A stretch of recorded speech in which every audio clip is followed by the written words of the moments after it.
ان districts میں, چھوٹے districts میں لوکل گروپنگ بڑی میٹر کرتی ہے.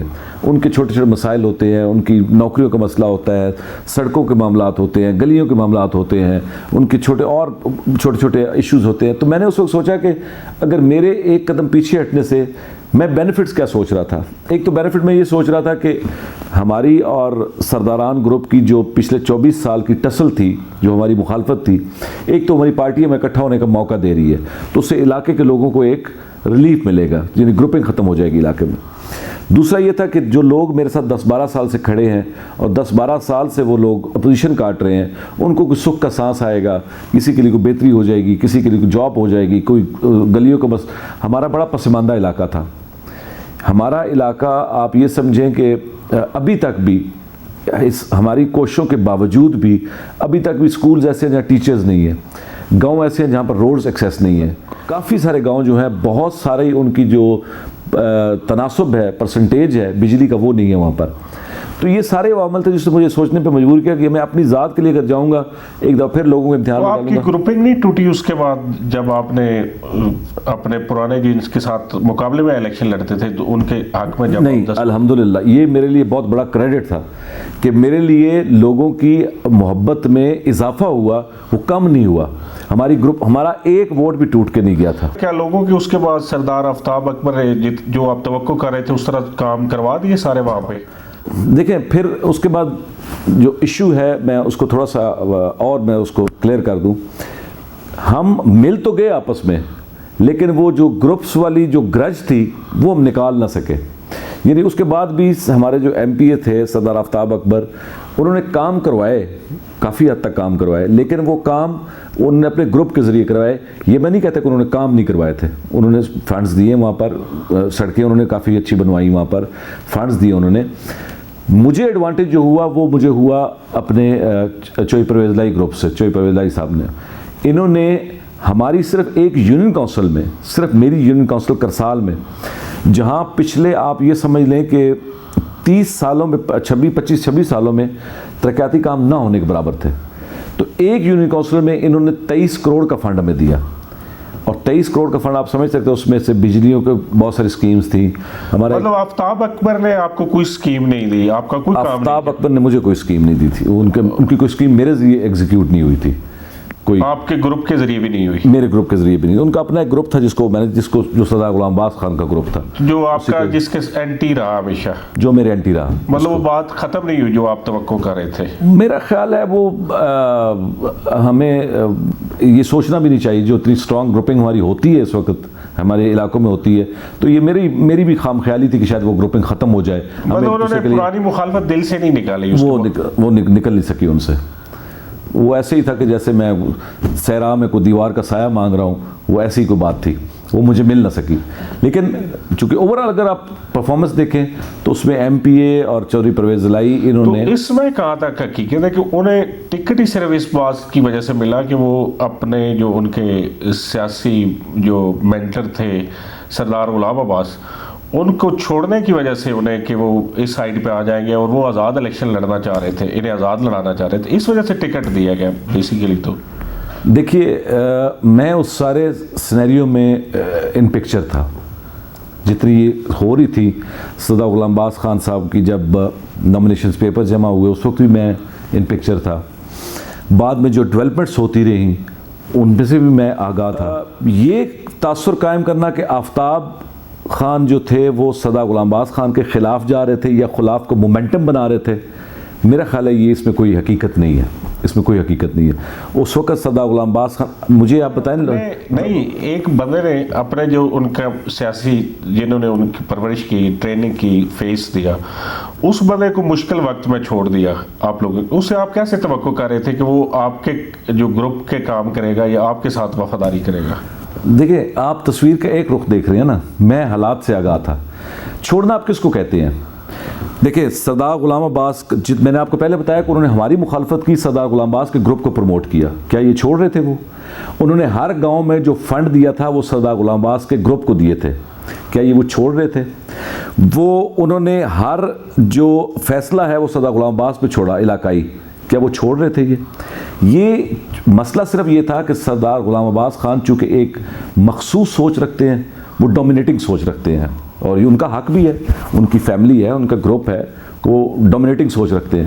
اس سے وہ توقع یہ کر رہے تھے کہ جو میرے ساتھ ہوئے, جو بقول ان کے ساتھ زیادتی ہوئی تھی, اس زیادتی کو کمپنسیٹ کریں آفتاب اور یاسر سرفراز راجہ صاحب جو تھے ٹکٹ واپس کر کے, اور ایک ایسی جنگ کا اعلان کریں جس جنگ سے کسی کو کچھ حصول نہیں ہونا تھا. آپ میرا اشارہ سمجھ رہے ہیں کہ وہ کدھر جنگ چھیڑنا چاہتے تھے اور کیا کرنا چاہتے تھے. وہاں کرنا چاہتے تو وہ تو انڈیپینڈنٹ الیکشن لڑنا چاہ رہے تھے, اور تو انہوں نے کیا کرنا تھا؟ انڈیپینڈنٹ الیکشن جب ان کو تو کاغذات ریجیکٹ ہو گئے تھے. نہیں, ان کو انڈیپینڈنٹ وہ لڑانا چاہ رہے تھے. آفتاب اکبر پہ ان کا زیادہ ہے اور یاسر پہ بھی. اگر انڈیپینڈنٹ بھی تھا تو کیا آپ کے خیال میں اس وقت پی ٹی آئی ہلکا خالی چھوڑ دیتی؟ پی ٹی آئی کے جب آفتاب کا یہ بات ہوئی کہ یہ ٹکٹ شاید واپس کریں تو پی ٹی آئی نے ہمیں فوراً لائن اپ کر دیا تھا. میں بھی اس حلقے میں بیٹھا ہوا تھا, اختر شہباز صاحب بھی اس حلقے میں بیٹھے ہوئے تھے. ایسے ہی یاسر سرفراز تو خیر ان کا تو ایشو ہی علیحدہ تھا, ان کا تو پہلے بھی وہ عباس خان کے خلاف الیکشن لڑ چکے تھے, انہوں نے تو اپنا گروپ علیحدہ رکھا ہوا تھا. اس وقت صرف آفتاب خان پہ زور تھا کہ یہ ٹکٹ واپس کرے, لیکن وہ ایک جذباتی فیصلہ تھا. اور اگر یہ ضروری نہیں کہ بڑا کوئی فیصلہ کرے تو وہی صحیح ہوتا ہے اور چھوٹا اس میں کوئی فیصلہ نہیں کر سکتا.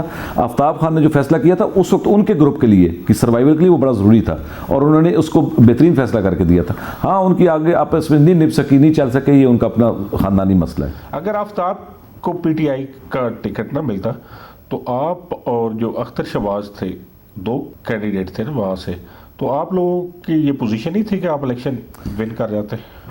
سر میں اسی بات پہ تو حیران ہوں, یہ سزا غلام عباس کیسے انالیسس کر رہے تھے کہ وہ انڈیپینڈنٹ الیکشن جیت سکتے تھے آفتاب اکبر. ان کا حلقہ رہا ہے, وہ آلریڈی اس میں تو کافی دفعہ نہیں کہ انہوں نے بندے جتوائے. وہ خود اسی حلقے میں 17,000 ووٹ لے کے دفعہ ہارے بھی تھے. وہ تو چلے سیاست میں ہوتا ہے. تو ایسے ہی میں کہہ رہا ہوں نا, یہ وہ ٹائم تھا جب نون کا پیک ٹائم تھا, ایاز امیر صاحب مقابلے میں تھے, یہ آزاد الیکشن کنٹیسٹ کر رہے تھے, تو انہوں نے 17 کا 18,000 ووٹ لیا تھا. اس دفعہ سینیریو مکمل چینج تھا, پارٹی ٹکٹ بڑا میٹر کر رہا تھا, اس لیے تو انہوں نے اتنی محنت کی ہوئی تھی. 17 پارٹیاں بدلنے کے بعد کرتے کرتے کرتے کرتے یہ پھر پی ٹی آئی میں آ کھڑے ہوئے تھے, اس لیے کہ یہ الیکشن جیتے. آفتاب اگر وہاں سے صدر آفتاب اکبر خان انڈیپینڈنٹ الیکشن لڑتے, آفتاب خان الیکشن بہت مارجن سے ہارتے, کیونکہ پی ٹی آئی نے یہ چھوڑ نہیں دینی تھی سیٹ. پی ٹی آئی نے مجھے اور اختر شہباز دونوں کو رکھا ہوا تھا ریزرو پلیئرز میں, ہمیں سے کسی کو بھی ٹکٹ ملتا وہ کانٹیسٹ کرتا, اور پی ٹی آئی یہ سیٹ جیتنے کی پوزیشن میں ہوتی, کیونکہ نون کے پاس کینڈیڈیٹ کوئی نہیں رہا تھا. ذوالفقار عبداللہ صاحب تھے, وہ چلے گئے ایم این اے کے لیے پی ٹی آئی میں, ان کے پاس تو کینڈیڈیٹ, انہوں نے تو خانہ پوری کی تھی. اور مجھے اس وقت بھی, میں آج یہ کہہ رہا ہوں, آن اوتھ کہہ رہا ہوں یہ, اور اس بات کے گواہ ہیں میجر طاہر اقبال بھی, اس بات کے گواہ ہیں تنویر اسلم سیٹھی صاحب بھی, اس بات کے گواہ ہیں حیدر سلطان بھی. جب ان ذوالفقار عبداللہ صاحب چھوڑ کر گئے تھے, میرے نامینیشن پیپر جمع ہوئے تھے, مجھے نون نے ہر آفر کی تھی کہ میں نون کے ٹکٹ پہ الیکشن کنٹیسٹ کروں, کیونکہ ان کے پاس کینڈیڈیٹ نہیں تھا. ہم نے وہ بھی سیکریفائز کیا. آپ تو آپ کا نام ہی نثار ہے, آپ سیکریفائز ہی کرتے آ رہے ہیں, قربانی ہی دیتے. یہ سیکریفائز بھی ہم نے کیا, اس بات کی آپ تصدیق ان تینوں سے کر لیجیے گا. آفتاب اکبر نے, میں سمجھتا ہوں کہ اس وقت یہ آفتاب اکبر خان کا فیصلہ بہترین فیصلہ تھا ٹکٹ واپس نہ کرنے والا. اس نے اگر یہ سمجھے تو اس نے, چونکہ ایک ہی فیملی ہے, اختلاف ہو جاتے ہیں, آپس میں اختلاف ان کے, آج کل پھر شاید اکٹھے ہو جائیں, ابھی بھی ان کی صلح کی باتیں ہو رہی ہیں, شاید اکٹھے ہو جائیں. اس نے ان کو بچایا تھا, پروٹیکٹ کیا تھا. یہ جس لائن پہ چل رہے تھے, آپ اس مطلب آپ مجھ سے زیادہ بہتر سمجھ سکتے ہیں کہ کہاں ایک سیاسی ورکر یا ایک سیاسی لیڈر ایک ضلع کا, اور کہاں وہ قوتیں جن کے ساتھ یہ ٹکر لینے جا رہے تھے. انہوں نے کیا ٹکر لی؟ ٹکر تو انہوں نے لی نہیں, جب یہ انہوں نے انہیں آؤٹ کرایا, ان کا کیا آؤٹ یہ اپنے اس فیصلے کی وجہ سے ہوئے تھے, انہوں نے نہیں کروایا تھا. لیکن یہ جو کرنے جا رہے تھے نا, اس کے بعد جو یہ پریس کانفرنس کرنے جا رہے تھے یا یہ جو ایکشن لینے جا رہے تھے, وہ خطرناک ہوتا. وہ چکوال کے لیے بھی بڑا خطرناک, صرف ان کے لیے چکوال ضلع کے لیے بھی بڑا خطرناک ہوتا. آفتاب خان نے بہترین اس وقت حکمت عملی کی تھی, اور ان کو اس پہ روکا بھی تھا, ٹکٹ بھی لے لیا تھا, الیکشن بھی جیت گیا تھا. اب آگے مجھے نہیں سمجھ آتی کہ ان کا کوئی پرابلم کیا ہے. تو آپ کیا سمجھتے ہیں کہ جو اس سردار غلام عباس کو جس طرح الیکشن سے آؤٹ کیا گیا, یہ مناسب عمل تھا؟ نو کمنٹس. آپ کا تو سی ایس ایس کی تیاری کر رہے تھے نا؟ جی جی. تو آپ سی ایس ایس کی تیاری چھوڑ کے یہ سیاست والے میدان میں کس طرح آگے, کیا بیک گراؤنڈ تھا اس کا؟ دیکھیں جی، میں نے گریجویشن کی تھی ایف سی کالج لاہور سے، اور اس کے بعد میرا ایک پیشن تھا کہ میں سی ایس ایس کروں.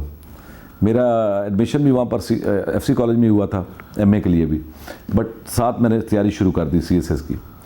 تو ایک بڑی دلچسپ چھوٹی سی وہ کہانی ہے، وہ میں سنا دیتا ہوں آپ کو. 85 کے الیکشن میں ہماری فیملی سردار غلام عباس خان صاحب کے ساتھ تھی، ان کو سپورٹ کیا تھا جب یہ ایم پی الیکٹ ہوئے تھے. میں اس وقت کرسال سے نہیں آتا تھا، کیونکہ میں والدین کی وفات کے بعد میں زیادہ میٹرنلز رہا. میٹرنلز سے پھر میں لاہور چلا گیا، وہاں پڑھتا رہا. تو میرا اتنا انٹریکشن کرسال کے ساتھ نہیں تھا، میں جانتا بھی بہت کم لوگوں کو تھا. 85 میں جب ہماری فیملی نے ان کو سپورٹ کیا، یہ ایم پی اے بن گئے. پھر آگے ان کے کوئی اختلافات ہو گئے. چچا میرے جو تھے سید نثار عسکر، میرے لیے وہ بڑی انسپائرنگ پرسنالٹی تھے میرے لیے. ہمیشہ انہوں نے کبھی باپ کی کمی محسوس نہیں ہونے دی. ان کے ساتھ ان کے کوئی اختلافات ہوئے تو 88 میں انہوں نے مخالفت کی ان کی. یہ الیکشن لوز کر گئے. 90 میں پھر انہوں نے اس کی مخالفت کی اور فوزیہ بیرام کو انہوں نے سپورٹ کیا. یہ پھر لوز کر گئے. میری سردار غلام عباس خان کے ساتھ پہلی جو ملاقات ہوئی ہے، بچپن میں تو ہوتی رہی تھی، وہ راجہ خالد صاحب کے دفتر میں ہوئی لاہور میں، جو منسٹر تھے جیلم کے، لیبر منسٹر تھے وہاں پر. وہ ان کے بڑے اچھے دوست تھے. تو ایک بڑا اچھا امپریشن ان کا مجھ پہ کریٹ ہوا. مین وائل مجھے 93 جون میں اپیئر ہونا تھا الیکشنز کے لیے، سوری سی ایس ایس کے ایگزام کے لیے. میں اپنی تیاری کر رہا تھا. حامد یوسف صاحب کی اکیڈمی وہاں تھی، وہ میں نے جوائن کی ہوئی تھی. مجھے یاد ہے کہ میں رات کو جب موٹر بائک پہ رات 12 ساڑھے 12 واپس آتا تھا اکیڈمی سے، تو میرے ہاتھ یہ شل ہوئے ہوتے، انگلیاں میری، ٹھنڈ اتنی ہوتی تھی. خیر یہ میرے پاس تشریف لے گئے تو انہوں نے مجھے کہا کہ جی مجھے صرف آپ اپنے بزرگوں سے بات کریے، چاچا جی سے بات کر کے آپ صرف یہ کہہ دیں، پتہ کر دیں کہ ہمارا قصور کیا ہے. وہ میں سپورٹ نہیں کرتے. تو میں نے بھی میں نے کہا کرنی چاہیے سپورٹ ان کو. بالکل میں ان کو ان کے ساتھ یعنی کمٹ کیا میں نے کہ میں آؤں گا اور میں ان سے بات کروں گا. میں آیا کرسال، میں نے ان سے بات کی. مجھے آج بھی یاد ہے وہ بیٹھے ہوئے تھے، تو میں نے جب بات ختم کی تو انہوں نے مجھے کہا کہ تم نے مجھے زندگی میں پہلی دفعہ کوئی چیز مانگی ہے، میں تمہیں انکار نہیں کروں گا، لیکن حالات تمہیں خود بتا دیں گے کہ میرا فیصلہ صحیح تھا یا تمہارا فیصلہ صحیح ہے. خیر انہوں نے سپورٹ کیا ہم نے 93 میں ان کو. میں چونکہ وہ حالات، ایک یہ بھی وجہ تھی کہ میں الیکشن کمپین میں ادھر آگے مشغول ہو گیا. پھر ہماری کوئی فیملی میں ڈیتھ ایک دو ایسی ہو گئی کہ مجھے وہ پوسٹ پون کرنا پڑا کہ میں 93 میں الیکشن سلسلہ پھر آپ کنٹینیو نہیں کر سکے. میں 94 میں الیکشن سی ایس ایس کے لیے جاؤں گا. لیکن وہ پھر علاقائی حالات، ظاہر ایک ذمہ داری میرے کندھوں پہ آ گئی کہ میں نے ان کو سپورٹ لے کے دی تھی. ان کے ساتھ کوئی میں ظاہر اتنی پرانی بات ہے، میں اس میں نہیں جانا چاہتا، لیکن شاید ہم ان کے معیار پہ پورا نہیں اتر سکے تھے، اور انہوں نے اپنا وہ جو گرج تھا وہ نکالا نہیں تھا. جیسے ابھی کی میں نے بات کی، یہ اس وقت بھی یہی ہوا تھا. پھر میں نے ڈیسائیڈ کیا کہ میں اب یہاں بیٹھوں گا اور میں پولیٹکس میں جاؤں گا. پھر میرے مہربان ہیں، انہوں نے مجھے ایک دفعہ میرے لیے ایک جاب کا بھی انتظام کیا تھا. انہوں نے میرے آرڈرز لے کے آئے تھے ایک جاب کے، تو میں نے ان کا شکریہ ادا کیا اور میں نے اس کے انکار کر دیا. کون مہربان تھے؟ سردار صاحب جی، اس کو منسٹر تھے یہ. انہوں نے میرے لیے ایک جاب کا کیا تھا. ظاہر انہوں نے میرے لیے اچھا سوچا کہ میں جاب کروں اور اپنی کوئی زندگی بناؤں، لیکن وہ میرا اس وقت تک گول چینج ہو چکا تھا. آئی ہیڈ شفٹڈ ٹو کہ میں I would remain in politics rather than doing C S S یا کچھ بھی. پھر میں نے سی ایس ایس کا خواب چھوڑ دیا، میں وہاں پہ بیٹھ گیا. پھر ایک سلسلہ چلتے آگے، پھر ہم بڑھتے گئے آگے. تو ایسے وہ سی ایس ایس چھوڑ کے مجھے ان کی کمپین. یہ تجربہ کیسا لگ رہا ہے آپ کو؟ آپ اگر کہیں سی ایس ایس کر کے سرکاری افسر ہوتے وہ بہتر تھا یا سیاست میں آنا بہتر ہے؟ دیکھیں، اگر تو آپ اس کی آئیڈیالوجی پہ جائیں نا سر، تو سیاست سے بہتر عبادت کوئی نہیں. اگر آپ نے عبادت کرنی ہے تو آپ لوگوں کے کام کر رہے ہیں. وہ میں مولا امام حسین علیہ السلام کا ایک فرمان بھی یہاں کوٹ کرنا چاہوں گا کہ لوگوں کا اپنی ضروریات کے لیے تمہارے دروازے پر آنا اللہ کی خاص کرم کی نشانی ہے. برا شعبہ کوئی بھی نہیں ہوتا. ہمارا ذاتی لالچ، ہماری حرص، ہمارا طمع، ہماری جو خواہشات ہیں، وہ ہمیں اس میں سے عبادت کا رنگ نکال کے ہمیں اس میں اس میں عادت میں مجبور ڈال دیتی ہیں. وہ عبادت نہیں رہتی. ورنہ اگر سیاست کو عبادت سمجھ کے کیا جائے تو اس سے بہتر کوئی نہیں. اور میں بہت سیٹسفائی ہوں، میں اپنے لوگوں میں ہوں. لوگ مجھے پہچانتے ہیں. میں سی ایس ایس کر کے بیٹھا ہوتا شاید مجھے 20 لوگ بھی نہ پہچانتے ہوتے. جہاں سے جاتا ہوں پچھلے بھول جاتے. تو یہاں پر اللہ کا شکر ہے میں اپنے آباء و اجداد کی اس پہ بیٹھا ہوا ہوں, ان کی جگہ پر, ان کی عطا کی ہوئی زمین پر بیٹھا ہوں, اور میں اپنے گھر میں ہوں. لوگ آتے ہیں, ملتے ہیں, پیار کرتے ہیں, محبت کرتے ہیں, اور ہمارا سلسلہ چل رہا ہے. میں بہت مطمئن ہوں. تو آپ یہ بتائیں کہ کوئی جنرل فیض سے بھی آپ کو فیض ملا؟ آپ لفظوں کے شاہ جی ماہر ہیں, آپ لفظوں کو مکس ٹھیک کرتے ہیں. دیکھیں میرے لیے وہ قابل احترام ہے, میرے لیے محترم ہے. ہمارے علاقے میں ان کو ظاہر ہے وہ چکوال کی شان تھی, چکوال کا نام تھا پوری دنیا میں, ان کی وجہ سے پورے پاکستان میں. مجھے نہ کسی فیض کی ان سے کوئی توقع تھی, نہ مجھے کوئی فیض کی امید تھی, اور نہ میں نے کوئی فیض حاصل کرنے کی کوشش کی ان سے. تو آپ کو مختلف جگہوں پہ چیئرمین شپ مل رہی تھی, مختلف اداروں کی, وہ بات خبریں بھی بڑی چلی. تو کون رکاوٹ بنا کہ آپ کو کسی سرکاری بڑے عہدے پہ نہیں لگنے دینا, کہ چیئرمین آرٹ کونسل کا تھا, سپورٹس بورڈ کا تھا, باقی جو وہ کیا پی ٹی ڈی سی کا بھی بلکہ تھا, وہ کیا کون لوگ تھے جو اس میں رکاوٹ تھے؟ شاہ جی میں بلیم تو کسی کو نہیں کرتا, لیکن کچھ قوتیں ایسی تھیں جو چاہتی تھی کہ شاید میں نہ اس پہ کروں, کیونکہ مجھے پارٹی نے خود کہا تھا, میں نے نہیں کہا تھا. عامر کیانی صاحب اس بات کے گواہ ہیں. عامر کیانی صاحب اس وقت ہمارے ہیڈ تھے شمالی پنجاب کے. انہوں نے ریکمینڈ کر کے بھیجی, انہوں نے مجھے بتایا تھا کہ یہ ریکمینڈ کر کے ہم نے بھیجی ہے اور یہ ہو جائے گی. پھر مجھے 2-3 دفعہ بلایا بھی گیا. یاسر سرفراز صاحب بھی اس بات کے گواہ ہیں کہ میرا نام چلتا رہا تھا. جمال اکبر انصاری صاحب جو ہمارے پی ٹی آئی کے بہت چیف الیکشن کمشنر تھے, وہ بھی اس بات کے گواہ ہیں. نعیم الحق مرحوم نے مجھے خود بلا کے اس بات کے گواہ, یہ افضل چند بھی ہیں. کیا آفر کیا تھا انہوں نے؟ بس یہ مختلف ڈپارٹمنٹس کے والا چلتا رہتا, میری کوئی چوائس تو تھی نہیں. انہوں نے کیا غور کرے تھے آپ کے حوالے سے, جس کے لیے آپ کو ملے بھی, میٹنگ بھی کی کہ یہ عہدہ آپ کو دینا چاہ رہے ہیں؟ یہی 3-4 نام جو آپ نے لیے, یہ چل رہے تھے نام. اور پھر اس کے بعد واسا کا بھی نام ایک دفعہ آیا, ادھر پنڈی واسا کا بھی نام آیا. واسا کے چیئرمین کا, اور چیئرمین تو اس کا چیئرمین آر ڈی ہوتا ہے, وائس چیئرمین کے لیے اس کا نام آیا تھا. وہ پھر انہوں نے کہا جی پنڈی کا بندہ ہونا چاہیے. پھر چکوال میں سیر ایسی کوئی سیٹ ہی نہیں تھی. لیکن میں آپ کو بتاؤں نا, میں کسی کو بلیم نہیں کر سکتا, بٹ کچھ لوگ ایسے تھے جو چاہتے تھے کہ میں نہ ہوں. اب وقت گزر گیا, اللہ سب کا بھلا کرے. آپ نے جنرل فیض عبید کے حق میں ایک جلسہ کرایا بہت بڑا, جس میں سردار غلام عباس خان کے خلاف عمار یاسر جو ہے انہوں نے بڑی غلط لینگویج استعمال کی. تو وہ کیا بیک گراؤنڈ تھا, کیوں وہ جلسہ کیوں کرانا پڑا آپ کو؟ پہلی تو میں یہ آپ کی تصحیح کر دوں کہ وہ جنرل فیض صاحب کے حق میں جلسہ نہیں تھا. وہ جلسہ اس لیے تھا, اس کا بیک گراؤنڈ میں آپ کو بتا دوں. سردار غلام عباس خان صاحب جو یہ کہتے ہیں, ان کا انٹرویو میں نے سنا جو آپ نے کیا کہ حافظ عمار یاسر نے وہاں پر کوئی بڑی غلط زبان استعمال کی. جلسہ آج بھی نیٹ پر موجود ہے, حافظ صاحب کی سپیچ دیکھ لیں, کسی کی بھی سپیچ دیکھ لیں. ان کے خلاف سیاسی باتیں ضرور ہوئی ہیں, سیاسی مخالفت کی باتیں ضرور ہوئی ہیں, کوئی ایسی بات نہیں ہوئی خدا نہ خواستہ جیسے ان کی توہین کا پہلو نکلتا ہو. پہلی بات. دوسری بات یہ کہ اس کا محرک کیا تھا اس جلسے کا. اس جلسے کا محرک یہ تھا کہ اس ساری ایپیسوڈ کے بعد جب سردار غلام عباس خان نے پاکستان تحریک انصاف سے اپنی راہیں جدا کر لیں اور جتنے لوکل نمائندے تھے ان کو سب کو اپنے نشانے پر رکھ لیا, تو پھر وہاں تاثر یہ دینے کی کوشش کی کہ ہمارا علاقہ دھن کہلاتا ہے, جو ہماری یونین کونسل یہ دھن کا علاقہ ہے. اس میں ایم پی اے کی جو سیٹ ہے اس میں دھن, کلر کار کی اوانکاری اور تلگنگ, یہ تینوں کو ملا کے ایک حلقہ ہے. تو ہمارا علاقہ دھن کہلاتا ہے, مین حصہ ہمارا دھن کا ہے. انہوں نے تاثر دینے کی یہ کوشش کی تھی کہ دھن اب ون سائیڈڈ ہو گیا اور اب وہ کسی اور کو قبول نہیں کرے گا. جس پہ ہم ہاتھ رکھیں گے اسی کو دھن ووٹ بھی دے گا, اسی کو دھن قبول بھی کرے گا.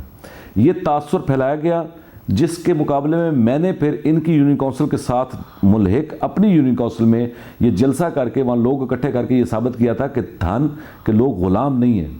دھن کے لوگ اشاروں پر اب نہیں چلیں گے, دھن کے لوگ چلیں گے تو اس بندے کے ساتھ جو ہمارے حق میں بہتر ہوگا. نمبر 1 بات تو یہ تھی. دوسری بات یہ تھی جو انہوں نے حافظ عمار یاسر صاحب پہ الزام لگایا تھا, تو اس سے تھوڑے دن پہلے کی تقریر ان کی دیکھیں جو نرگی میں انہوں نے کی تھی, غالباً نرگی تھی جب انہوں نے کیا تھا, اور وہاں انہوں نے برملا یہ کہا تھا کہ میں آج اعتراف کرتا ہوں کہ میں نے جو حافظ عمار یاسر کو ووٹ دلوائے تھے وہ میں نے گناہ کیا تھا. اس کا جواب حافظ عمار یاسر نے وہاں پر دیا تھا کرسال جلسے میں. کوئی غیر شائستہ بات نہیں ہوئی تھی, کوئی ان کی ذات پہ بات نہیں ہوئی تھی. ذوالفقار عبداللہ صاحب نے تقریر کی تھی، وہ تو ان کا اپنا سٹائل ہے، وہ تو میں ان کا تو نہیں دفاع کر سکتا، لیکن حافظ عمار یاسر کے حوالے سے کوئی اگر بات ہے تو ابھی نیٹ پہ پڑا ہوا ہے، مجھ پہ بھی انہوں نے الزام لگایا تھا کہ میں نے بڑی کوئی توہین کی ہے، حالانکہ میری پوری سپیچ پہ ان کا نام ہی نہیں ہے کہیں پہ. لیکن جو ذوالفقار عبداللہ کی اس کے بعد میں نے سنی ہے تقریر، وہ تو بالکل جیسے اسٹیج ڈرامے کا کوئی آرٹسٹ ہوتا ہے اس طرح کی گفتگو تھی ساری. بس عبداللہ صاحب اپنی مرضی کے مالک ہیں، وہ تو ہر جگہ پہ اس طرح کی تقریر کرتے ہیں، اور وہ مطلب دیکھیں تقریر کرنا بھی ایک فن ہے، کسی کی آپ تنقید کر سکتے ہیں، ٹھیک ہے، تذلیل اور توہین نہیں کر سکتے آپ، یہ تقریر کا پہلا اصول ہونا چاہیے. لیکن یہ تو بات آپ مانیں گے نا کہ چکوال میں سردار یا اینٹی سردار یہی پالیٹکس اسی کے ارد گرد گھومتی ہے، باقی تو کوئی نہیں، کوئی اتنا بڑا دھڑا کسی کا ایک بندے کا.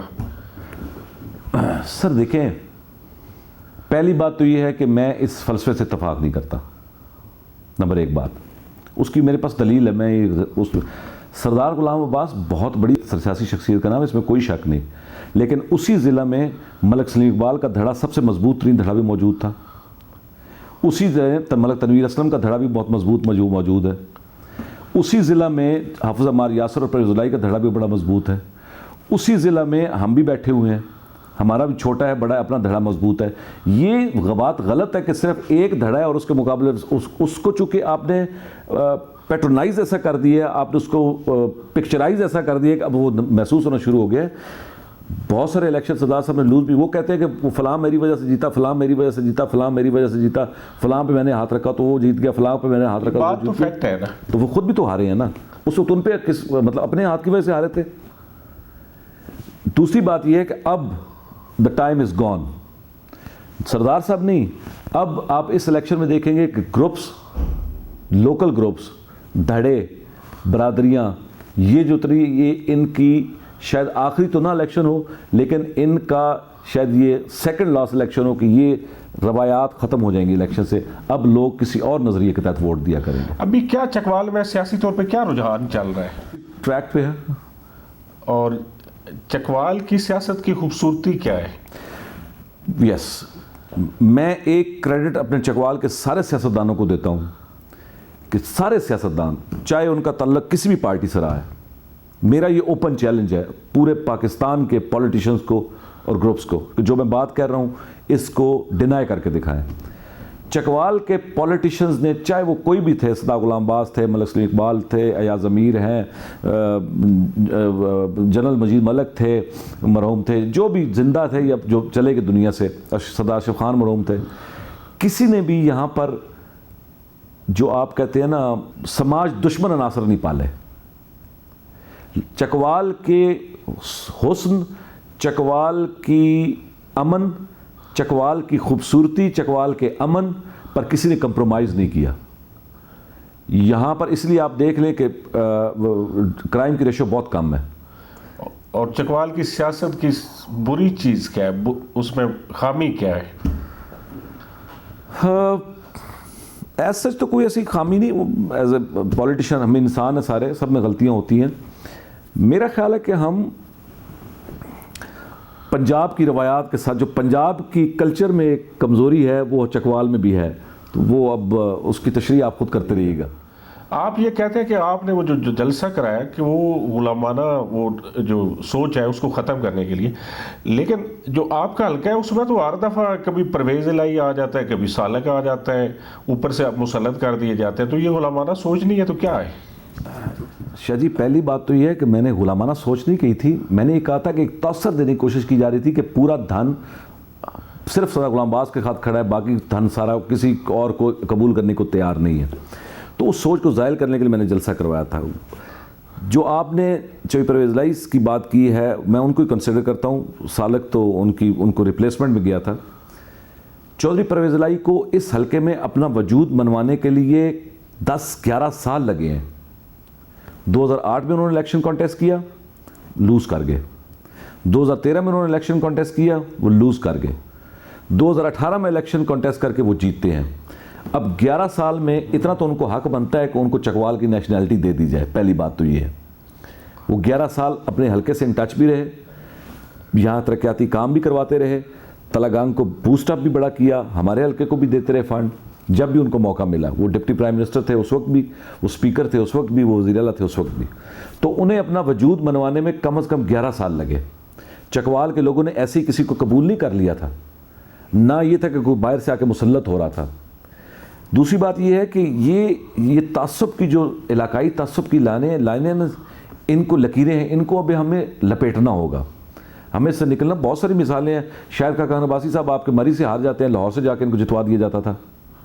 رائے نادر پرویز صاحب جو ہے فیصل آباد سے ہار جاتے تھے تو یہاں سے آ کے گجر خان سے ان کو جتوا دیا جاتا تھا, یا وہ گجر خان سے ہارے تھے ادھر سے جیتے مجھے یاد نہیں, لیکن ان کو بھی حلقہ تبدیل کیا گیا تھا. باقی بہت سارے ایسے آپ کے لیڈرز ہیں. یہ سارا پاکستان ہمارا ہے, سارا پنجاب ہمارا ہے. پرویز الہی نے آپ کے حلقے میں تو کوئی کام بڑے نہیں کروائے, یا کچھ ہے ایسی چیز جو آپ کنسیڈریبل؟ شاہ جی ہمارے حلقے میں, میری یونین کونسل میں, صرف میری یونین کونسل میں پرویز الہی کے دور میں جتنے عرصے یہ این اے رہے ہیں یا اسپیکر رہے ہیں یا یہ چیف منسٹر رہے ہیں, صرف ایک یونین کونسل میں آپ میرے سے ریکارڈ لے لیجئے گا 23 سے 25 کروڑ روپے کے کام ہوئے ہیں ایک یونین کونسل میں. اسی طرح باقی یونین کونسل میں بھی بہت کام کیا گیا. کلر کار میں کافی کام کیا گیا. تلاگانگ کو انہوں نے اتنا فنڈ دیا, تلاگانگ کو, تلاگانگ تحصیل کا آپ کسی گاؤں پہ چلے جائیں, کسی ڈھوک پہ چلے جائیں, آپ کو ایک واضح تبدیلی نظر آتی ہے, فرق نظر آتا ہے. یہ چودھری پرویز الہی کی مرہون منت تھا. لیکن ایکسیسیبلٹی بہت ان کی محدود تھی لوگوں کو, لوکل لوگوں کے لیے. وہ ایک حافظ عمار یاسر اور اس کے ذریعے موو کرتے تھے, کوئی تیسرا تو ان کا فیس بھی وہاں پہ نہیں. تو شاہ جی نواز شریف کو کیا ہم جا کے فوراً مل لیتے ہیں؟ عمران خان صاحب کو کیا ہم جا کے فوراً مل لیتے تھے؟ یہ ان لیڈرز کا ہے, ان کے آگے ان کے ریپرزینٹیٹیوز ہیں جو ہمیں ان کو کمپنسیٹ کرتے رہتے ہیں. جو حافظ عمار یاسر ان کا یہاں پہ فیس تھے, تو وہ تو خود اس وقت بھی حلقے میں نہیں تھے. نہیں, حلقے میں تو وہ ہمیشہ ان کی نمائندگی رہی ہے, ان کے بھائی رہے ہیں, وہ سارے رہے ہیں. ظاہر وہ منسٹر تھے, اپنی ان کے وہ بھی ذمہ داریاں تھیں اور بڑے ایکسیسیبل تھے. ایکسیسیبل تھے. سعودی عرب تھے, ان کے ظاہر آج کل حالات آپ کو پتہ ہی ہیں کہ جو جس طرح کے حالات جا رہے ہیں, جس طرح کی پنجاب گورنمنٹ نے, ظاہر ان کے کوئی اپنے ان کی حد تک تو تک تو کوئی ذاتی مسائل بھی ہیں, ذاتی مخالفتیں بھی ہیں کوئی گورنمنٹ کے ساتھ, جو پنجاب گورنمنٹ ہے. آپ ان کے ساتھ کمفرٹیبل تھے؟ میں بہت کمفرٹیبل تھا, بہت کمفرٹیبل تھا. اور دوسرا یہ مجھے بتائیں, جو جنرل فیض صاحب پہ بڑی اس پہ تنقید ہوتی ہے, لوگوں نے پریس کلب کے سامنے مظاہرہ بھی کیا اسلام آباد, جو انہوں نے اس روڈ بنوائی ہے وہاں دلہ سے لے کر لطیفال تک یا ڈڈیال تک, اس کے گرد جو جنگلہ لگوا دیا, اس پہ آپ کا کیا ہے کہ وہ جنگلہ ختم نہیں کر دینا چاہیے؟ پہلی بات تو یہ ہے کہ روڈ بنی ہے اگر تو وہ لوگوں کی بہتری کے لیے بنی ہے. جنرل فیض نے خود تو نہیں سفر کرنا نا, کہ اکیلے انہوں نے سفر کرنا ہے, باقی کسی نے نہیں کرنا. مجھے بتائیں آپ کہ میں آپ کا جو انٹرویو میں سن رہا تھا جو آپ نے ہمارے ضلع ناظم صاحب سے کیا تھا, ان یونین کونسلز میں دلہ یونین کونسل, کرسال یونین کونسل, آگے آ جائیں بگال یونین کونسل, ادھر جو منگوال یونین کونسل وغیرہ ہے, کوئی میجر پروجیکٹ بتائیں انہوں نے خود کروایا ہو وہاں پر, کوئی ایک میجر پروجیکٹ. اور آپ یقین کریں جب 2008 میں نے الیکشن کانٹیسٹ کیا تھا تو یہ ہماری کانسٹیٹنسی کا حصہ تھا, دلہ اور آگے گھوگ اور ڈنگی اور یہ جو اس طرف کے گاؤں تھے. جب وہاں پر جانا ہوتا تھا تو آپ یقین کریں کہ ہم سوچتے تھے کہ ہمیں 2.5-3 گھنٹے لگیں گے وہاں پہنچتے ہوئے. نہ کوئی سڑکوں کی حالت تھی, نہ کوئی روڈ انفراسٹرکچر تھا, نہ کوئی گاؤں کی حالت, گلیوں کی حالت تھی. جنرل فیض نے اپنے علاقے کے میرے مطلب مہربان ہیں, میرا کوئی میں ان کا اسپوکس پرسن نہیں ہوں, لیکن انہوں نے اپنے علاقے کا بیٹا ہونے کا حق ادا کیا. جنگلہ میں اس پہ جنگلے پہ آتا ہوں. یہاں پر ٹرینڈ کیا ہے؟ ٹرینڈ یہ ہے کہ ایک روڈ بنتا ہے, جیسے بائی پاسز بنتے ہیں. ہم تو شروع سے کہہ رہے ہیں کہ بائی پاس کو آپ کو ہمیشہ پروٹیکٹ کرنا چاہیے, اس کو کرنا چاہیے, اس کے جنگلہ اس کو کہہ لیں یا بارب وائر اس کو کرنا چاہیے, کیونکہ جیسے ہی وہ سڑک بنتی ہے وہاں پر انویسٹر جاتا ہے, انویسٹر زمینیں خریدتا ہے, وہاں پر کمرشل ایکٹیویٹیز شروع ہو جاتی ہیں. کمرشل ایکٹیویٹیز شروع ہونے سے وہ جو سڑک کا پرپز ہے وہ ختم ہو جاتا ہے. دنیا میں جتنی بھی روڈ, لیکن لوگوں کی جو تکلیف ہے اس پہ آپ وہاں پر جائیں, آپ اگر گئے ہیں وہاں پر اس پوری روڈ پہ جائیں جہاں سے وہ راستے ایگزٹ ہو رہے ہیں, جو راستے ہیں پرانے لٹھے کے جو راستے ہیں یا لوگوں کی زمینوں کے جو راستے ہیں, وہاں پہ تو جنگلہ کھلا ہوا ہے, لوگوں کو راستے مل گئے ہیں. یہ پروپیگنڈا کیا جاتا ہے, ایک لوگوں کو سہولت مل گئی ہے, سڑک مل گئی اچھی. اور تیسرا مجھے یہ ایک چیز اور بتائیں, نجف حمید جب آپ کے سٹیج پہ بیٹھا ہوتا تھا تو باقی لوگ کو کیسا لگتا تھا کہ ایک سرکاری ملازم جو تحصیلدار یا پٹواری تھے تو تو وہ کیسا لگتا تھا؟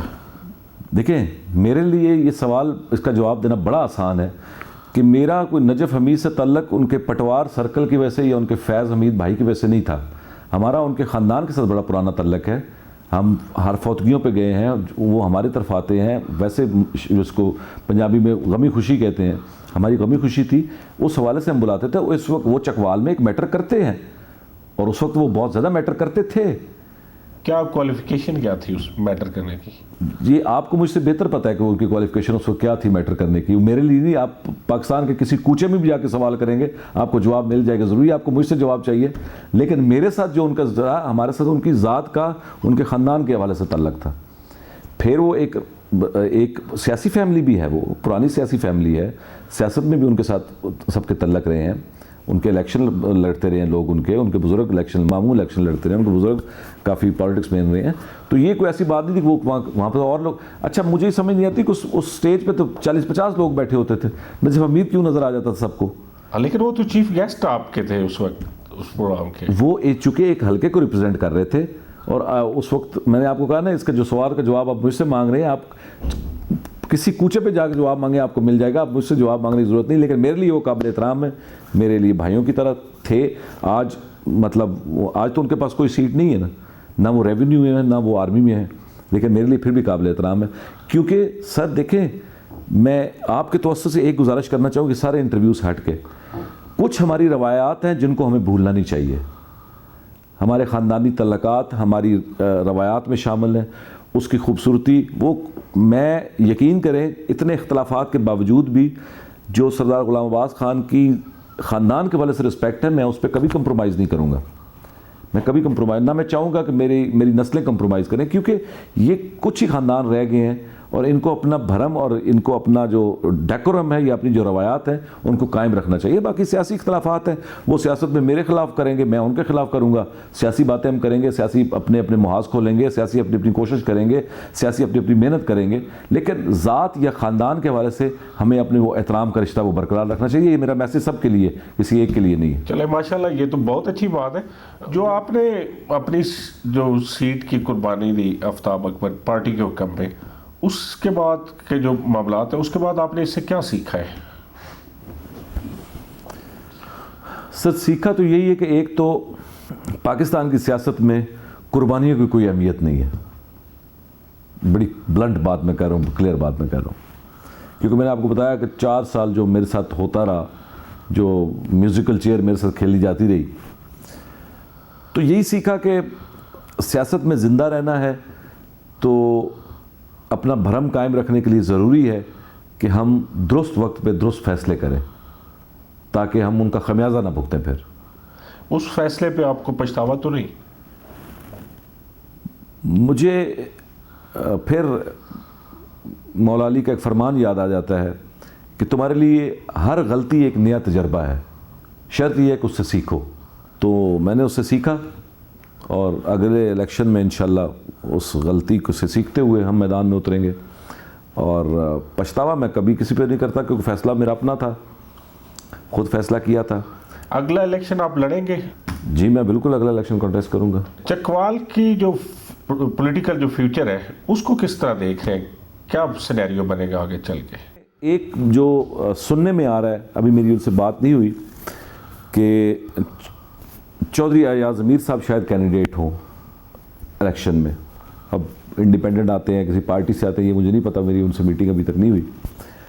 اگر وہ آتے ہیں تو پورے چکوال کی سیاست تبدیل ہو جائے گی, کیونکہ انہوں نے پہلے بھی لیڈ کیا چکوال کو اور بڑے خوبصورت انداز سے چلایا. بعد میں ظاہر ان کی صحافتی ذمہ داریاں اتنی ہیں کہ وہ وقت نہ دے سکے, یا ان کا چونکہ نون کے ساتھ ان کی تھی تو نون کے ساتھ اختلافات ان کے ہو گئے ٹکٹ کے معاملے پہ یا کسی اور معاملے پہ جس پہ بھی ہوئے.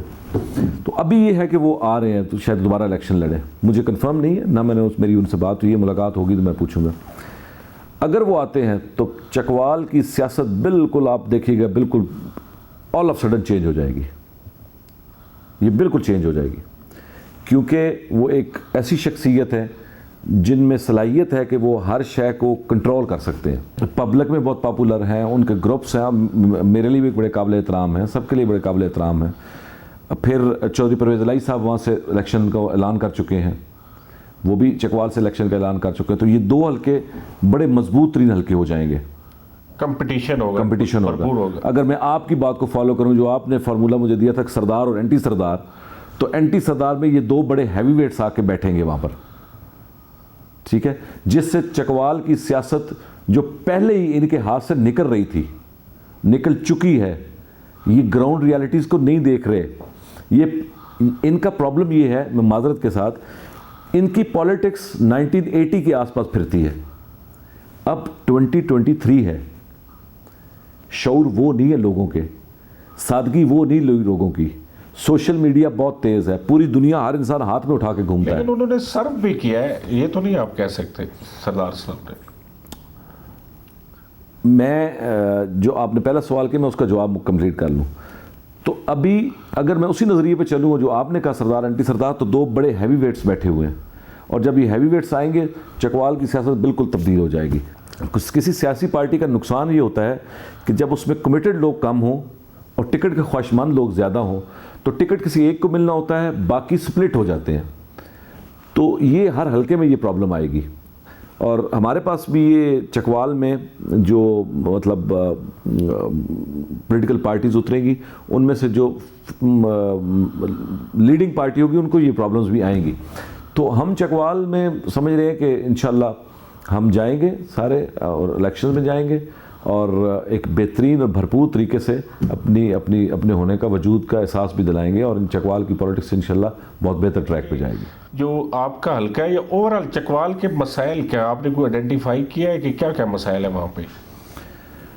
سر، چکوال کا سب سے بڑا مسئلہ جس کو میں بڑے عرصے سے ہائی لائٹ کرنے کی کوشش کر رہا ہوں، میں نے فیض حمید صاحب کو بھی یہ کہا تھا جب انہوں نے بلایا تھا سب کو اور مسائل پوچھے تھے انہوں نے، چکوال کا کسان سب سے بڑی پرابلم میں ہے، کیونکہ ہماری بارانی زمینیں ہیں، اور آپ دیکھیے کہ ہمارے 60-70% جو لوگ ہیں ان کا جو ذریعہ معاش ہے وہ زمین ہے.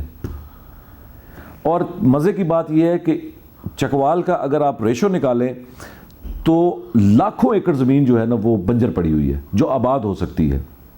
میں نے ٹکریں بھی ماری ہیں، میں نے اس بات پہ لکھا بھی تھا، میں نے اس بات پہ اپنی گورنمنٹ کو بھی کہا، ہر گورنمنٹ سے، فیض حمید صاحب سے بھی میں نے کہا کہ جی اس کسان کو اگر ہر یونین کونسل میں مشینری دے دی جائے کہ وہ اپنی زمینیں آباد کر سکے، جو ویسے پڑی ہیں، سال ہاں صدیوں سے ویسے پڑی ہیں، اس کو آباد کر کے اس کا ذریعہ معاش وہ بنا سکتا ہے. کسان سب سے بڑی پرابلم میں ہے. نہ وہ بیچارہ مونگ پھلی کاشت کرتا ہے پھر بھی نقصان اس کا ہے، وہ گندم کاشت کرتا ہے پھر بھی نقصان اس کا ہے، وہ چنا کاشت کرتا ہے پھر بھی نقصان اس کا ہے. یہی تو 4-5 فصلیں ہیں. ہمارے پاس پانی کا ارینجمنٹ نہیں ہو سکتا. وہ بیچارہ دیکھیں، میں حیران ہوتا ہوں کہ یہ ٹریڈیشنل طریقوں پہ کیوں جاتے ہیں، بس مونگ پھلی لگائی ہے تو وہی لگائی رکھنی ہے. میں جب اس کا انالیسس کرتا ہوں تو میں سوچتا ہوں کہ یار یہ ٹھیک ہے، یہ بیچارے کی سوچ ٹھیک ہے. وہ افورڈ نہیں کر سکتا کہ 3-3.5 لاکھ کی کھدائی کروائے پانی کے لیے اور پانی کا رزلٹ 0 آ جائے. وہ تو افورڈ ہی بیچارہ نہیں کر سکتا. تو اس کے لیے پھر محکمہ زراعت کو یا باقی آنا چاہیے نا، آگے اویئرنیس بھی دیں اور سپورٹ بھی کریں. یہ نہ ہونے کے برابر ہے، چکوال میں نہ ہونے کے برابر ہے. کیا نہ ہونے، سپورٹ نہ ہونے کے برابر ہے؟ سپورٹ زراعت کی تو انٹرسٹ نہ ہونے کے برابر ہے. اب مجھے تو کسی کا ہاں وڈیروں نے ہم کو کر لیا تو کر لیا، ان کے وہ کھالے بھی پختہ ہو گئے ہوں گے، ان کے لیے پانی کا ارینجمنٹ بھی ہو گیا ہوگا، ان کے لیے سب کچھ ہو گیا ہوگا. جو میں اکثر دیکھتا ہوں ماشاءاللہ جو بڑے ہمارے لینڈ ہولڈنگز رکھتے ہیں، ان کی جب زمینیں دیکھتا ہوں تو بڑا وہ ماشاءاللہ ایسے لگتا ہے جیسے میں کچھ ساہیوال اور ملتان کے علاقے میں گھوم رہا ہوں. لیکن جو غریب آدمی ہے وہ بیچارہ تو وہ تو مجبور ہے، نہ اس پاس پانی ہے. مونگ پھلی کی فصل، میں آپ مطلب شاہ صاحب آپ سوچ نہیں سکتے کہ ہمارا کسان کتنی بڑی پرابلم ہے. نمبر 1 بات تو یہ ہے. نمبر 2 جس پہ توجہ نہیں دی گئی، اور میں سمجھتا ہوں کہ ایک چودھری ایاز امیر صاحب جب MNA تھے تو انہوں نے اس پہ کوشش کی تھی کہ یہ مسائل، یہ حل جو میں بھی کرنا لگوں، وہ ہے تعلیمی اداروں میں سٹاف کا نہ ہونا. ہمارے بہت سارے اسکول ایسے ہیں جہاں سٹاف کی بہت کمی ہے. ٹیچرز نہیں ہے، سائنس ٹیچر نہیں. کئی ہائی اسکول میں سائنس ٹیچر پچھلے کئی سالوں سے نہیں ہے. اور یہ جب ضلع ناظم تھے موصوف، ہم نے اس وقت بھی یہ بات بڑی اٹھائی تھی، لیکن وہ شاید وہ اپوزیشن کی سننا ہی نہیں چاہتے تھے وہ بات کہ یہ بھی کوئی اچھی بات کر سکتے ہیں. تعلیمی حوالے سے بڑے مسائل ہیں. پھر جو مطلب ہمارا ایک اتنا ایک جو ہمارا ریزروائر جو ضائع ہو رہا ہے، ہمارا اثاثہ جو ضائع ہو رہا ہے وہ پانی کا نہیں سر، وہ ہے ہمارا جو ہیومن کیپٹل، ہمارا جو ٹورزم ایسٹ ہے ٹھیک ہے، وہ ہمارا ضائع ہو رہا ہے. ٹھیک ہے، اتنے خوبصورت پوائنٹس ہیں چکوال میں، ہم ٹورزم کو ڈیولپ کر سکتے ہیں، ہم ٹورزم کو پروموٹ کر سکتے ہیں، لیکن ایکسیس کوئی نہیں، جس کی سڑک کوئی نہیں، وہ کوئی جا کیا انجوائے کرے گا.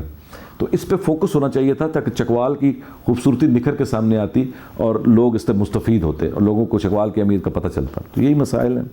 چکوال میں جرنیل بہت ہیں، آپ کی کچھ جرنیلوں سے بھی جاری ہے یا نہیں ہے؟ نہیں، میرے لیے محترم ہے سارے جی، محترم، میں ان کی سب کی عزت کرتا ہوں، بڑے مہربان ہیں سارے، جو بھی ملتے ہیں، جو بھی ملاقات ہوتی ہے. اور ملک ہمارا ہے، فوج ہماری ہے، ہمارے لیے ہمارے فخر ہے ہمیں کہ ہمیں تحفظ دینے کے لیے اتنی مضبوط فوج بیٹھی ہوئی ہے. چکوال کا اس میں بڑا رول ہے. ہم ملک کی سرحدوں پہ جو حفاظت کر رہے ہیں ان میں چکوال کا نام کہیں نہ کہیں سے کسی نہ کسی حوالے سے آتا ہے. پہلا آرمی چیف بھی چکوال سے ہے. پہلے آرمی چیف جو مسلم آرمی چیف تھے، بڑی انٹرسٹنگ یہ بات ہے، ان کا تعلق بھی چکوال سے ہی تھا. اور پھر اس کے بعد ہر دور میں چکوال کی نمائندگی جنرل رینک سے لے کر سپاہی کے رینک تک فوج میں ہمیشہ رہی، اور ہمیں اس بات پہ فخر ہے. آج بھی ہم جب مختلف گاؤں میں جاتے ہیں تو وہ قبروں پہ لہراتے ہوئے پاکستان کے جھنڈے ہمیں ایک فخر کا احساس دیتے ہیں کہ یہ وہ لوگ ہیں جنہوں نے اپنی جانوں کی پرواہ نہ کی اور اس ملک پہ اپنی جان نچھاور کی اور اس ملک کی بقا کے لیے اپنی جان خریدی. تو میں سمجھتا ہوں کہ ہمارا بہت بڑا اثاثہ ہے ہماری فوج. آپ کے ووٹرز میں بھی ہے کچھ جرنیل ہیں، بریگیڈیئرز ہیں؟ جی بہت کافی ہمارے حلقے میں بہت زیادہ کرتے ہیں. تلگانگ سائڈ پہ بہت زیادہ ہیں.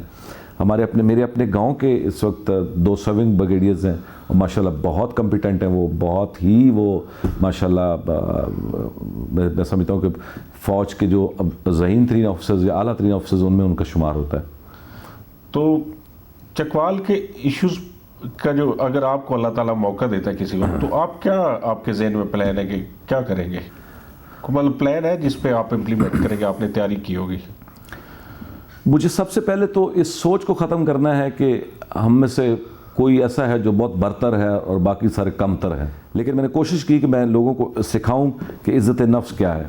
کوئی یہاں پر کسی کو کھا نہیں جاتا، کوئی کسی کو مار نہیں دیتا، اپنے حق کے لیے بولنا چاہیے. سیاست میں ہم نے بہت سارا یہ ایک منفی جو پہلو داخل ہوا وہ یہ ہوا کہ ہم یہ سمجھتے تھے کہ یہاں پر حکمرانی کے لیے کچھ لوگ پیدا ہوئے ہیں، باقی سب ہم محکوم ہونے کے لیے آئے ہیں. چکوال کا لٹریسی ریٹ کیا ہے؟ چکوال کا literacy rate sir if I'm not wrong it was more than 60%. تو اس کو 100% کس طرح کیا جا سکتا ہے؟ نمبر آف اسکول بڑھائیں گے، نمبر آف کالجز بڑھیں گے. اب جیسے میرے علاقے میں بچیوں کے لیے کوئی کالج نہیں تھا. پہلی دفعہ یہ کریڈٹ گوز ٹو سردار ذوالفقار عبداللہ، ان کی کوششوں سے ایک کالج بنا وہاں پر بھگوال میں، لڑکیوں کا کالج. لیکن جب میں ایک دن ان کالج میں انہوں نے بلایا مجھے، جو انہوں نے اپنے مسائل مجھے بتائے، تو مجھے لگا یہاں تو ٹیچر کوئی نہیں ٹھہرے گا، یہ بلڈنگ ہم نے کھڑی کر دی. مسئلہ یہ کہ ہم بلڈنگ بنا دیتے ہیں دکھانے کے لیے، اس کا فیتہ شیرہ کاٹ دیتے ہیں، آگے جو اس کی ریکوائرمنٹس یا اس کی جو لائبلٹیز ہیں ان کو میٹ نہیں کرتے، ان کو پورا نہیں کرتے، جس سے وہ فلاپ ہو جاتا ہے. کالجز بڑھنے چاہیے، سکولز بڑھنے چاہیے. یونیورسٹی آ گئی چکوال میں، یہ بہت اچھا پروجیکٹ ہے. یونیورسٹی آ گئی تو ایسے ہی لٹریسی ریٹ بڑھتا ہے، ایسے ہی آپ کی قوموں میں شعور آتا ہے، ایسے ہی قومیں پھر ترقی کرتی ہیں. تو میری یہ خواہش ہوگی کہ ہم لٹریسی ریٹ کو 100% پہ لے کے جائیں. 100 نہ بھی ہو تو ایٹ لیسٹ 80+ میں جائیے. آپ کا ماشاءاللہ ایک تو بڑی سرکار کی فیملی سے تعلق ہے، لوگ آپ کو عام لوگوں سے زیادہ جب پروٹوکول دیتے ہیں تو کیسا لگتا ہے آپ کو؟ مجھے فخر محسوس ہوتا ہے اپنی نسبت پہ، مجھے فخر محسوس ہوتا ہے اس محبت پہ جو لوگ ہمیں دیتے ہیں. اور یقین کیجئے میرے لیے بہت بڑے اعزاز کی بات ہے کہ میں ایک ایسی ہستی سے منسوب ہوں جس کا نام تا قیامت قائم رہے گا. فخر کی دنیا میں تا قیامت جس کا نام قائم رہے گا. باقی ایکسٹرا پروٹوکول وہ محبت ہوتی ہے، اس کو میں پروٹوکول نہیں، نہ میں اس قابل سمجھتا ہوں اپنے آپ کو مجھے کو پروٹوکول دے. ان کی محبت ہوتی ہے اور میں بہت ہی اپنے آپ کو خوش قسمت بھی محسوس کرتا ہوں. اور یہی میری زندگی میں ہمیشہ اس بات کا خیال رکھا ہے کہ میں ان لوگوں کی محبت کا جواب محبت سے دے سکوں. دوسرا، آپ تقریریں بڑی زبردست کرتے ہیں. یہ آپ نے کہاں سے تقریریں، کہیں کسی اکیڈمی سے ٹریننگ لی، کیا اس کا کیا پس منظر ہے؟ Thank you very much Shah ji for the compliment. نہیں، کوئی ایسی بات نہیں ہے سر. ایک تو شاید میری جتنی اسپیچز سن لیں پتہ نہیں کسی کو کیوں بری لگ جاتی ہے، میں کبھی کسی ذات کے حوالے سے کسی پہ بات نہیں کرتا. سسٹم یا کوئی ایسا واقعہ ہوا ہو جو ناخوشگوار ہو یا خوشگوار ہو، اس پہ بولنا چاہوں تو اس پہ بولتا ہوں. باقی نہ میں نے اس کی کوئی ٹریننگ. یہ پہلی تقریر بھی میری زندگی کی پہلی تقریر میں نے صدا غلام عباس خان کے جلسے میں کی تھی 93 کے الیکشن میں بلکسر کے مقام پر. وہ لوگوں کو آج بھی یاد ہے، لوگ آج بھی پسند کرتے ہیں. تو بس وہ پذیرائی ملی، پھر آگے لفظوں کو جوڑتے گئے، جیسے جیسے لفظوں کو جوڑ کے پروتے گئے اور ٹوٹے پھوٹے لفظ نکلتے گئے، لوگ ان کو قبول کرتے گئے. اکیڈمیز کے ہاں یہ ہے ضرور ہے کہ میں ادبی لوگوں کے ساتھ بیٹھا تھا کافی اپنی اسٹوڈنٹ لائف میں بھی. مرحوم محسن نقوی شہید کے ساتھ میری بہت زیادہ قربت رہی ان کے ساتھ، تو ان سے بھی سیکھا. جیسے وہ باتیں کرتے تھے، وہ بولتے تھے، وہ حرف مولا تھے. تو بس دیکھ ہوا. باقی یہ کرم ہے اہل بیت اطہار کا کہ انہوں نے نطق عطا کیا. اور میں ہمیشہ آپ کو مزے کی بات بتاؤں کہ میں تقریر کرنے سے پہلے میں ایک تو سوچتا نہیں کہ میں نے کیا بولنا ہے جب تک میں جاتا نہیں اس پہ. دوسرا میں ایک میرے ماموں کا بیٹے رہتا حیدر گیلانی، اللہ اس کے درجات بلند فرمائے، اس کی نعت کے 2 شعر ہیں، وہ میں ہمیشہ پڑھ کے جاتا ہوں اور مجھے یقین ہے کہ وہی میری مدد کرتے ہیں، وہی لفظ مجھے عطا کرتے ہیں. وہ اس کی نعت کے شعر تھے کہ اے سخی الاسخیاء تیرے اشارے، اے سخی الاسخیاء تیرے اشارے، چھپے اسرار دل پہ کھولتے ہیں، ہنر مجھ کو سکھا دے گفتگو کا، تیرے ہاتھوں پہ پتھر بولتے ہیں. ماشاءاللہ. یہ ہمیشہ شعر میں پڑھ کے جاتا ہوں. تو وہ کرم کرتے ہیں، مالک کرم کرتے ہیں. اور آپ کا چکوال کے حوالے سے کوئی میسج اپنے حلقے کے عوام کے حوالے سے؟ میری صرف گزارش یہ ہے کہ چکوال کے لوگ بہت محبت کرنے والے، پیار کرنے والے، اور ہماری محبت اور پیار کی دلیل یہ ہے کہ ہم اپنی ثقافت سے بہت پیار کرتے ہیں. آپ چکوال کے ہر گاؤں میں جائیں، آپ کو ثقافتی رنگ ضرور نظر آئے گا. کہیں پہ بیلوں کی باتیں ہو رہی ہوں گی، کہیں پہ میلوں کا تذکرہ ہوگا، کہیں پہ بٹیروں کو تذکرہ ہوگا، کہیں پہ آپ کو ہوٹل آباد ملیں گے چھوٹے چھوٹے جو رات گئے تک جو بیٹھ کے لگتی ہیں، کہیں جرگے ہو رہے ہوں گے. یعنی ہماری چکوال کی روایات، ہم روایات سے بڑا پیار کرنے والے لوگ ہیں. میری گزارش یہ ہے کہ ان روایات میں کسی کو شامل نہ ہونے دے، کسی مفاد پرست کو نہ آنے دے.